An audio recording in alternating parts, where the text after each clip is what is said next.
Hello, and welcome to Mental Health Matters Podcast. I'm your host, Liz Lang, and I'm here with Dr. Mark Burton. In this podcast, we will talk about all things mental health. Thank you so much for joining us.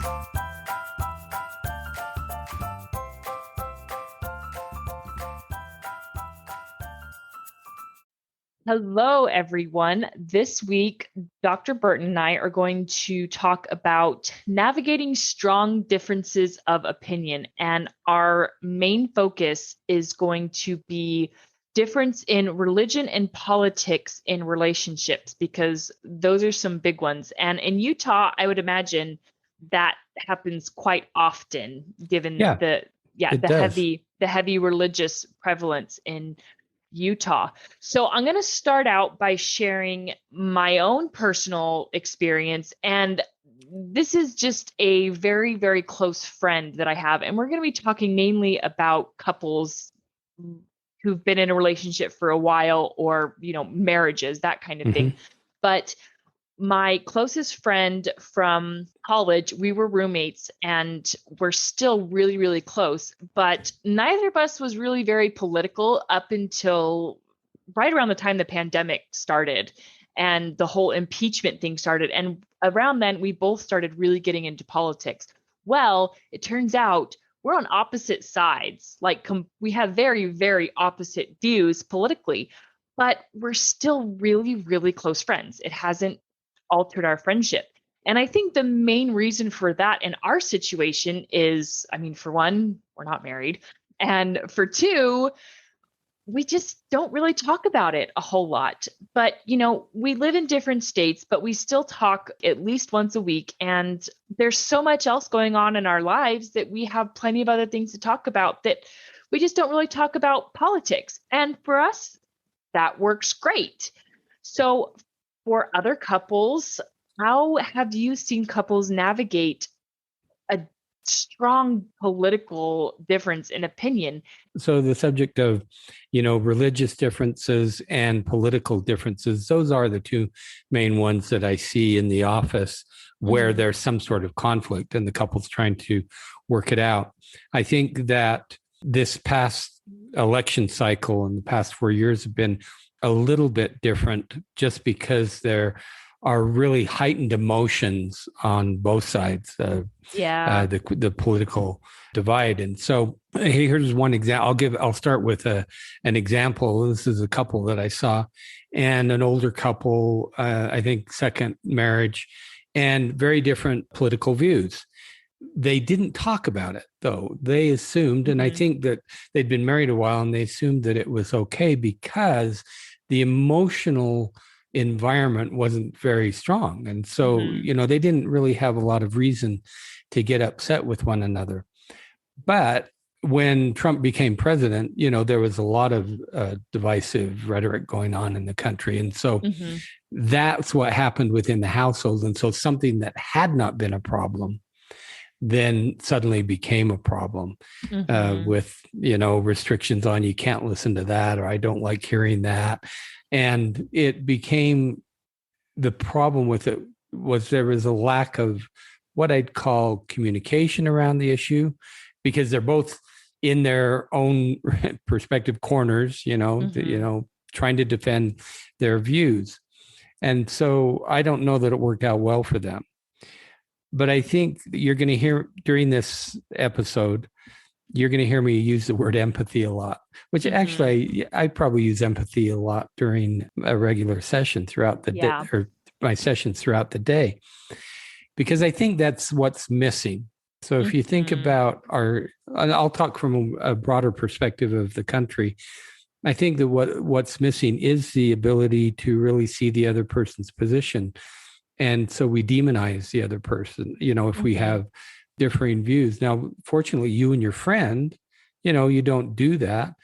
And It's true, maybe you don't have as much contact. But I think that if you can really put yourself in the other person's emotional place to understand what's the reason they're thinking this way, that's the start. Because if we can't see the other person's perspective, I don't see how there is an opportunity for dialogue at that point. And so one of the things I try and help couples do is just to step back and really listen to the other person so that you understand what's important to them, in this case, about the political ideas. Mm-hmm. And I think part of the reason why my friendship works so well is we have a very long history of respect for one another and, respect for one another's intelligence and one another's opinions and our ability to educate ourselves on a topic. And that's really what we've both done is we've both educated ourselves on these various topics, and we disagree. But when it comes down to it, we still respect each other, even though we do disagree. And I don't even know that we could go so far as to say we're empathetic because we both have pretty strong feelings. Mm-hmm. But it doesn't affect our friendship because, again, we respect that we have differing opinions and we just move on with life because our friendship is more important. And I think that's applicable to a marriage. Hopefully, there's respect in the relationship, and you can move on, or you can just accept that you can agree to disagree. Right. And so with, we'll talk about religion in a bit, and that's Right. that's actually a slightly harder Yeah. issue for couples. But I think that if you don't have the respect, so you bring up a really good point, and that is, what is the context of the relationship anyway? Like if you didn't have the political differences, is there compassion? Is there respect? Are you, do you treat each other well? So if you're in a relationship where those things are not present, I think it's very, very difficult then to have a productive conversation about a difference like politics, because you don't have the respect. And so that's an important point, Liz, is that you've got to have a good foundation anyway. Yeah. So I would guess that those couples who have that good foundation and that emotional connection would probably be able to navigate these differences better than those couples that were struggling. Because if you're struggling, then it's easy for politics to become the focus. And if you don't have the respect, it's really easy then to demonize the other person or to, vilify them. So getting back to how does this actually work when you're having the conversation, and what does empathy look like? I think that if you, in the context of a marriage, at least for me, I always thought if you're in love with a person, if you have this life with them, wouldn't you want to know every single aspect about, how they think about the world? At least that would be my approach, is I want to know everything about what, Lindy's life, what she's thinking, those types of things. And so you start from the perspective of, I would like to know what's going on in your head, or I'd like to know what you're thinking about this. But you have to do it with an open mind and not being judgmental. So there's another key, is that often it's so easy with politics to be judgmental. Yeah. But if I really believe this, that yes, there are people who are on both sides of the aisle, so to speak, or that political divide. But I think if you really figure out what are the things that we have in common, I think that we have a lot more in common than we do differences. Yeah. And so when you're having the dialogue, it's not just about how do we think differently about this subject. It's also, how are we alike? What are the things that we agree on? Because then, you can hold on to that and you can say, yeah, there are these differences, but really we agree on a lot of basic things. So empathy is the ability to listen without judgment. Okay. That's important. Yeah. Very hard, though, to do. I think you can do it with practice. Yeah. The other thing is, if we feel like we have to be defensive about our own view, that kind of kills the process. And so you have to not be defensive. It doesn't, I don't know that there's a right or a wrong. I deal with, in fact, the last couple I saw tonight, it was the issue of, I want to be right. They both want to be right. They both think they're right. Mm-hmm. I think if you approach it that way, you're never going to be able to get to the empathy, Yeah. because I really think most things in life, I don't know if there's a right or a wrong. I think there are different ways to view the world, different ways to handle various problems. And what who's to say what's right or wrong? I think there's certainly absolute rights or wrongs, like, you don't kill someone else. Murder's wrong. Right. That's an Yeah. absolute Yep. wrong. Uh-huh. But I Yeah. think that much of life is in the gray area. And so the couples, you have to get rid of that notion that you're going to be right, or that you are right, or that the way you see politics in the country or the world is right. It's Mm-hmm. not. It's Yeah. just your viewpoint. Yeah, exactly. And I've said this before, we don't have to agree to be kind. And Right. I mean, I wish our country would remember that we don't have to be on the exact same page about an issue to be kind to one another. One thing that drives me absolutely bonkers on social media is the fact that if you differ in opinion from someone, you just automatically unfriend them or you stop following them. And that drives me crazy. It's like it doesn't need to be that way. In fact, I want to hear what you think. I want to know what you're saying about issues that I disagree on. And the reason being is because I want to form my own opinion based on what all sides are saying. And I can't do that if I only hear people who agree with me. And I think that can be applied to marriage too.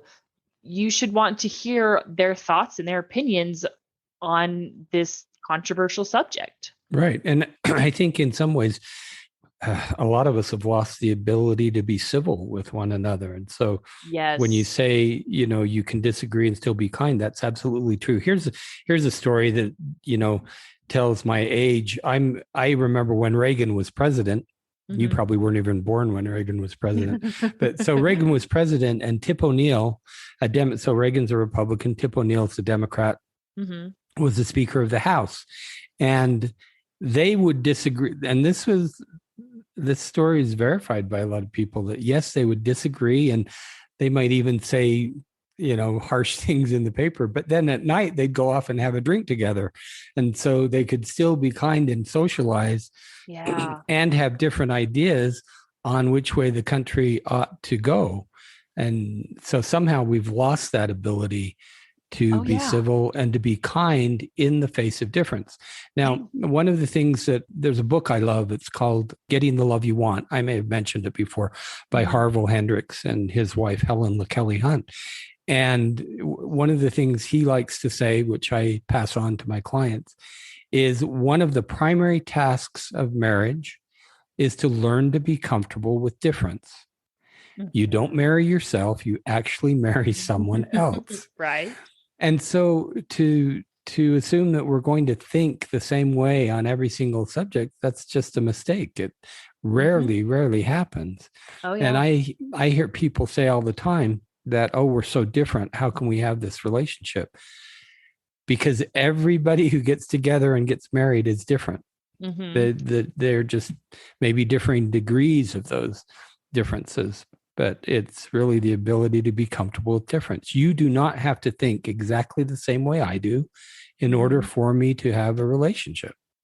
And it's interesting you say that because I think back to mine and Curtis's first year of marriage, and I would say we disagreed on like 90% of everything. And it wasn't that there was conflict, it was just that we compromised and we had to come to an agreement on a lot in that first year of marriage because there was just so much that was just, I guess, Well, it's new. differences between us. Right, exactly. New. I mean, but I thought about it and I'm like, I think 90% of the time we have to come to some sort of accommodation. I mean, so many little aspects of our lives, a decade later, it's way, way less because we've been together so long and we think a lot more alike and really we know how the other person thinks a whole lot more now.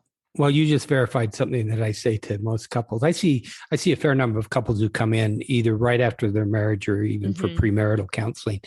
And I think it takes about 5 to 10 years to learn how to be married to someone. Yeah.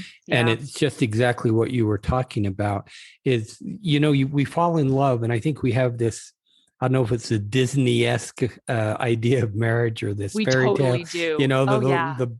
We fall in love, and so the birds are flying around us and landing on our shoulders. Everything's like that. Well, that's not reality.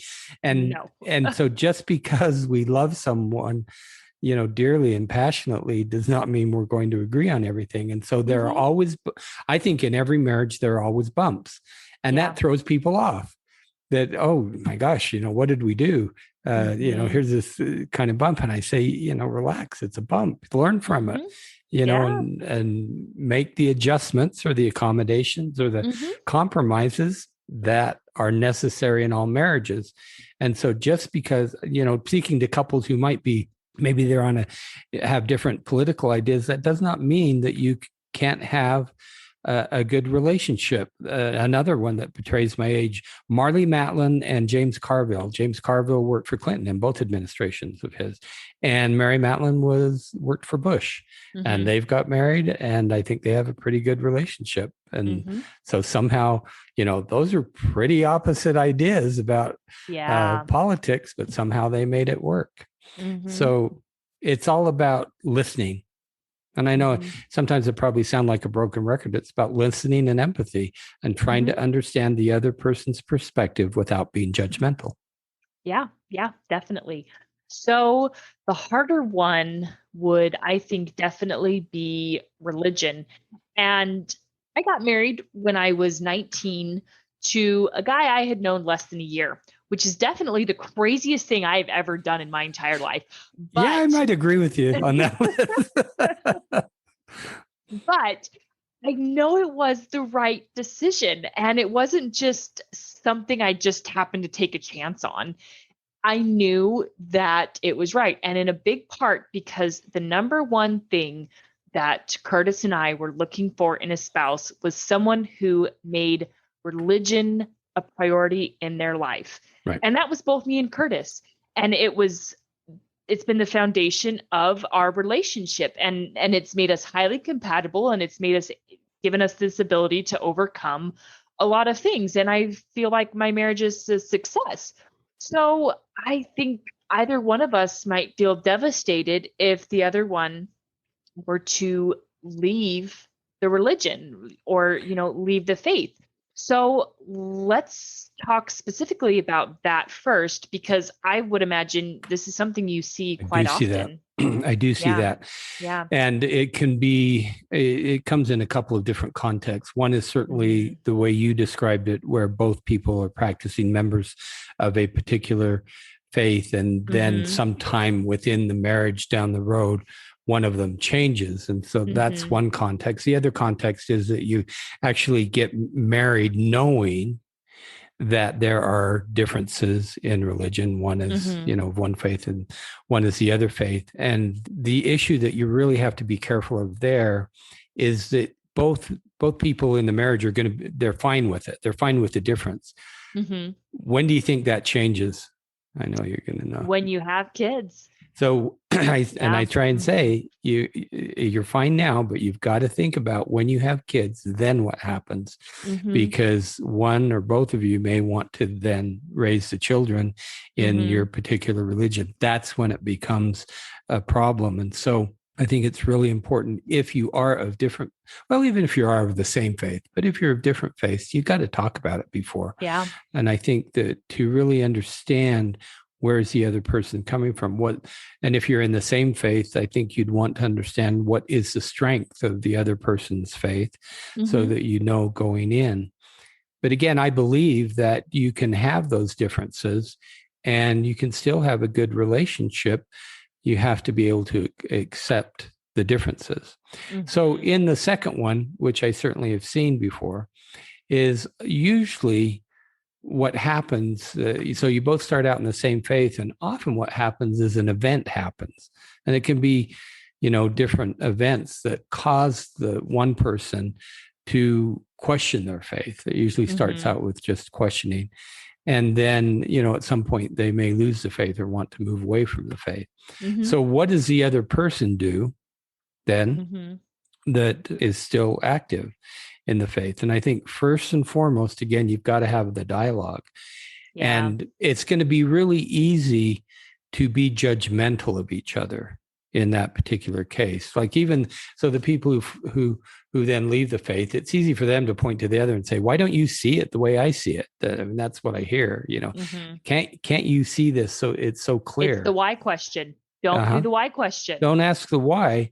And so I think asking what's going on in your life, I'd like to understand the context. And so if you can understand what's at the heart of the loss of faith, but equally important would be what is at the heart of your continued faith.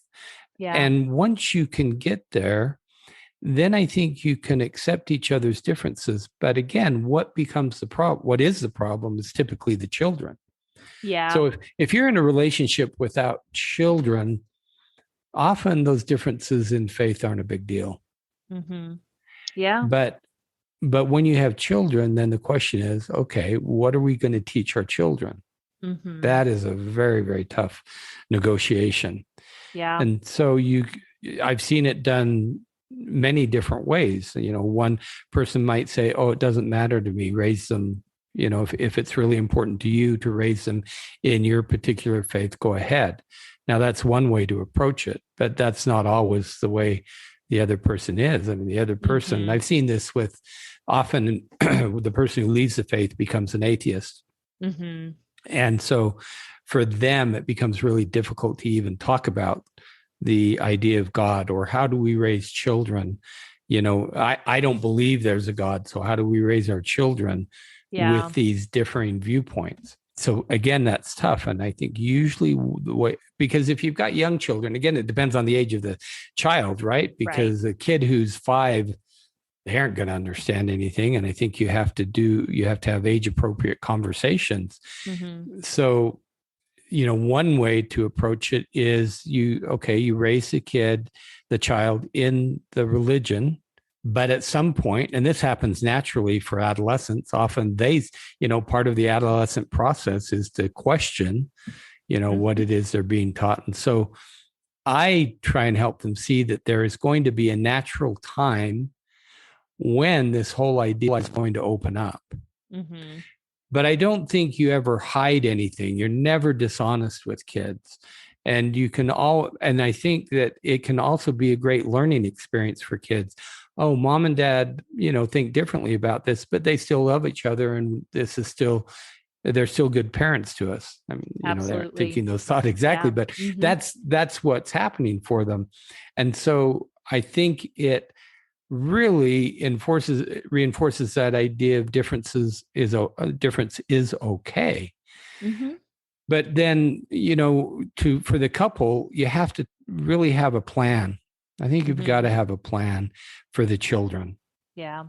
What does it look like up until this age? And then from this age on, when they may start questioning, how are we going to approach that? I think it's so much more important to be prepared for the questions.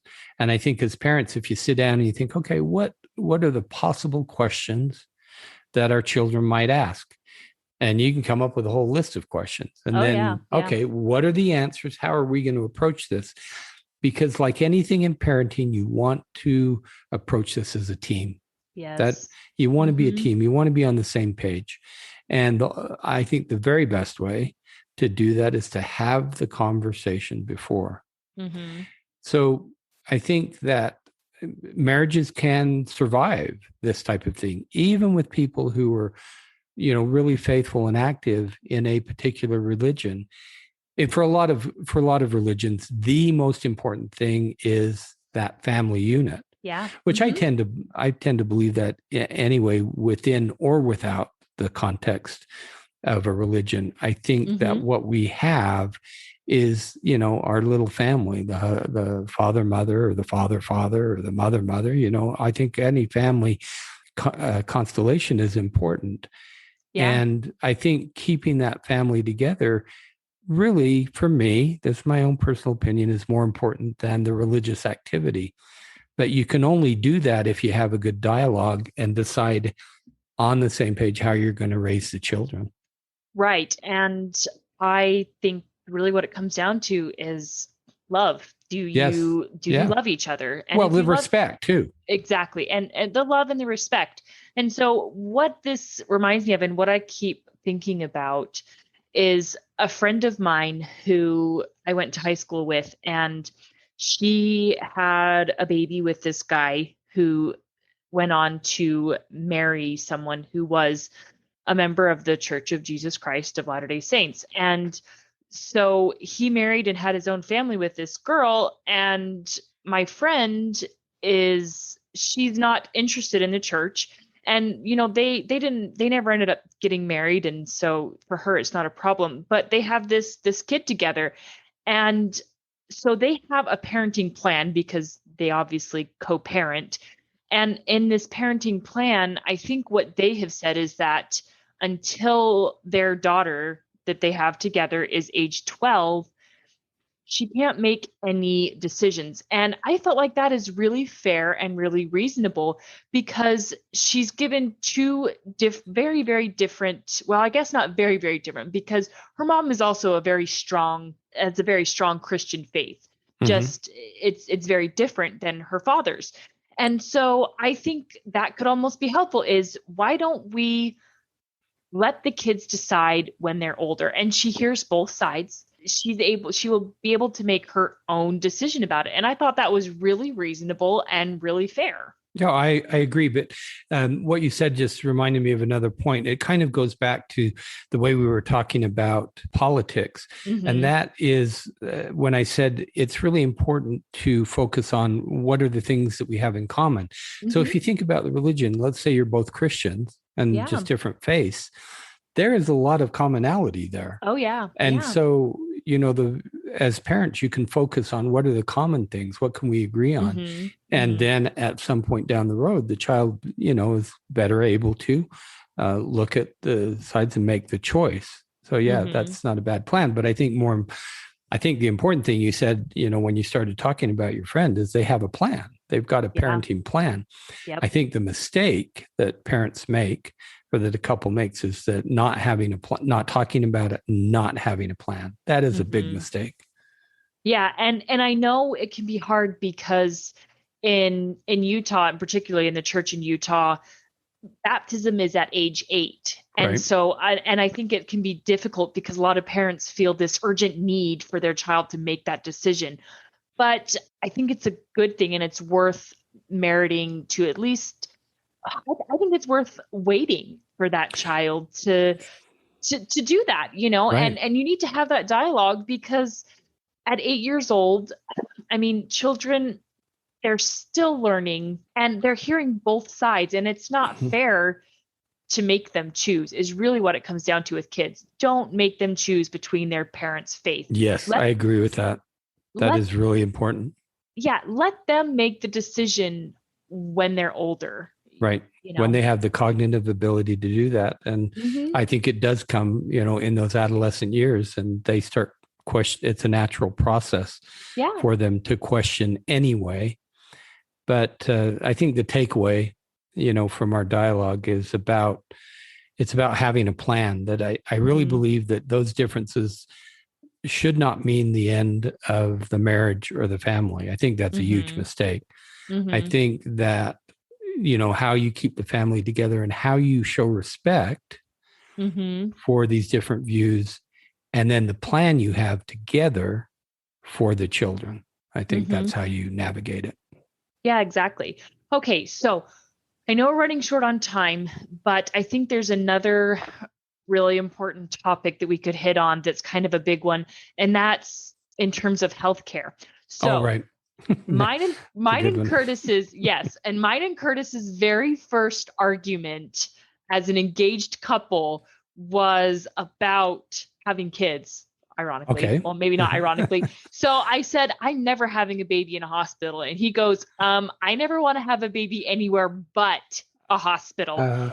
And that was our very first argument as an engaged couple, because we're talking about these things. And it was really good in hindsight that we had that conversation early on, before we got married.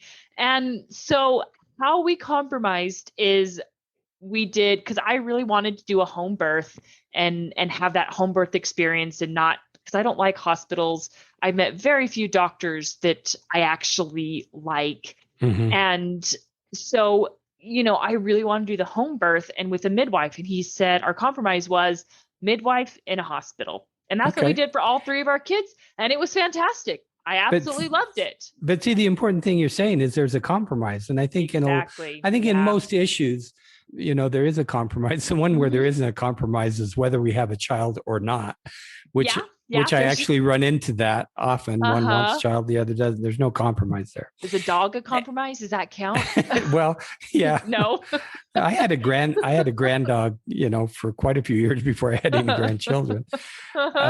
So healthcare, again, we go back to this idea that the first step in any conflict or difference is you really have to understand where the other person is coming. And so so I think a lot of couples go to making this solution or a decision way too quickly. Yeah.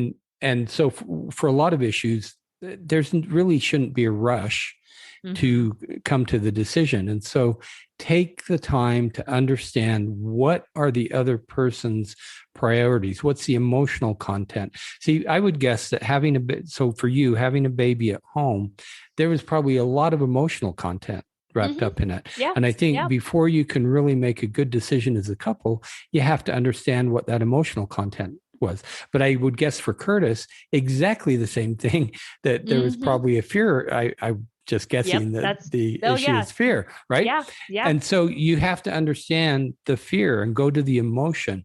And a lot of couples, and especially newlyweds, they aren't really that good at focusing on the emotion. And so I think the advice that I would throw out there, dealing with healthcare issues, focus on the emotion.